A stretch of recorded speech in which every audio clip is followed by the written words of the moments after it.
Uyimizga kelishib qaytib ketishadi. Endi kambag'al ekan.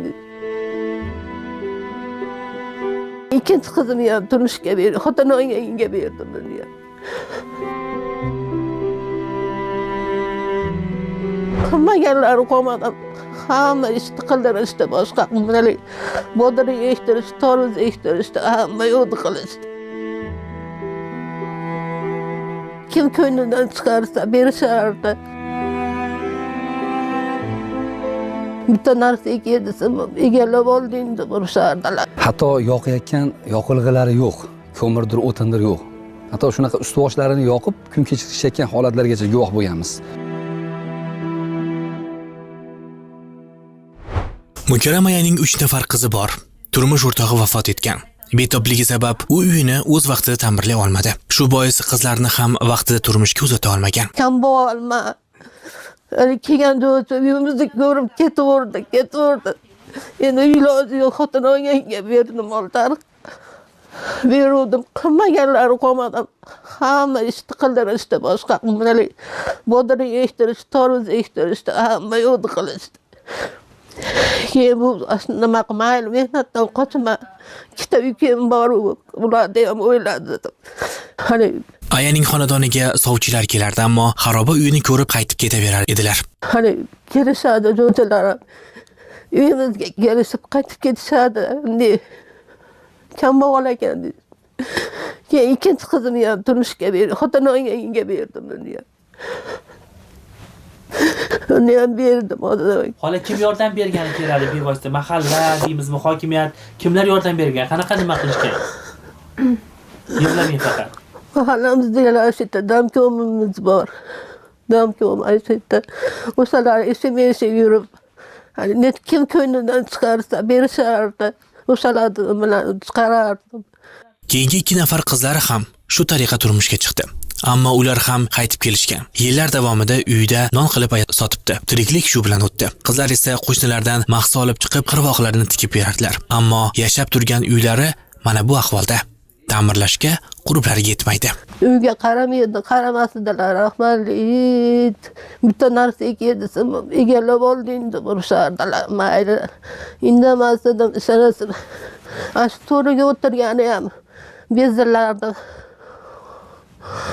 Odamlar gap o'rgatishib, mana hamma yo'q qoldi. Menga eshitmay kerak emas.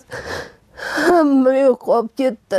2 xonalik ushbu uyning eshiklaridan sovuq kirib turgani sabab xonadon ahli kimlardandir ehson qilingan adyollarni to'sib qo'yishga majbur bo'lganlar. Uy devorlari ta'mirtalab bo'lib, ayrim joylari qulayotgani yaqqol ko'zga tashlanadi. Tom qismi esa anchadan beri nosoz holatda bo'lib, chakka o'tib ketadi. Shu sababli yomg'ir yoqqan paytlari oila a'zolari xavotir bilan kun kechiradilar. Xonalardan zak hidi anqib turibdi. Biz ularni xonadoniga borgan kunimiz ko'mir va o'tin qolmagan tufayli isinish uchun eski matolar va turli qirqimlarni yoqib o'tirganlariga guvoh bo'ldik. Hatto yoqayotgan yoqilg'ilari yo'q, ko'mirdir, o'tindir yo'q. Hatto shunaqa ust-boshlarini yoqib kun kechirishayotgan holatlargacha guvoh bo'lganmiz. Hojatxona, hammom, endi insonda bu har bir oilada bo'ladigan narsa-ku bu. Bo'lmasa kerak bu hojatxona yoki hammom. Biz holatlarini ko'rib turib, to'g'risi bir xonada oldijon turishganini ko'rib, men juda o'zim ajoyib holatga tushib qoldim. Ayaning ahvolini ko'rib, nega bu borada mas'ul tashkilotlar tomonidan yetarli ko'mak ko'rsatilmagani haqida savol tug'ildi. Hech bir rahbar Mukarram ayaning xonadoniga borib holidan xabar olmadi. Inson ijtimoiy xizmatlar markazining Marg'ilon shahar bo'limi rahbari esa amalda unutgani kuzatildi. Oradan vaqt o'tdi. Ijodiy guruhimizni yana shu xonadonga taklif qildilar. Ochig'i bu gal Mukarram ayaning xonadoni mutlaq o'zgargan edi. Ayaning mehmonxonasi, nabiralari va qizlari uchun alohida xonalar, oshxona, hammasi alohida isitgichlar va uy jihozlari bilan ta'minlangan edi. Onani ko'rib turibsiz, bolalarni ko'rib turibsiz. Hatto shu aytibdilar-ku, shu farzandlari endi kambag'al jasur yo'q deb onalardan shunaqangiz gap bo'lyapti. Endi bu holatlarda, bu xursandchiliklarda biz ko'rib, rosa biz ham shu charchoqlarimiz hammasi chiqib ketdi. Juda chiroyli holat. Endi bu bolajon biz uyini mana hozir qilib berildi.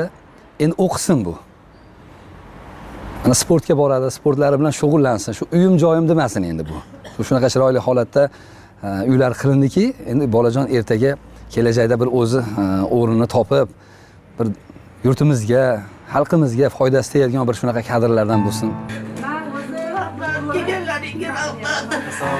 Mukarram aya yangi uylarga olib kirildi. Bu safar u quvonch ko'z yoshlari bilan qadam tashladi. Yangi imkoniyatlar ochilgan xonadonlar uni chuqur xursand qildi va yanada umid bilan to'ldirdi. Bu kunda qancha orzu qildim, Xudoga beadab shukr, sabrligimdan mana shu bolalarimni yetkazganiga shukr, alhamdulillah.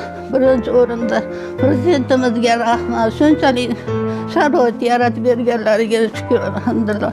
Qolaversa Azamjon mehnat yerdim qilmayman, ojizman. Mendan rahmat qolaversa. Kim ehson qilgan bo'lsa, niyatlariga yetsin, tan joylari sog' bo'lsin, iloyim.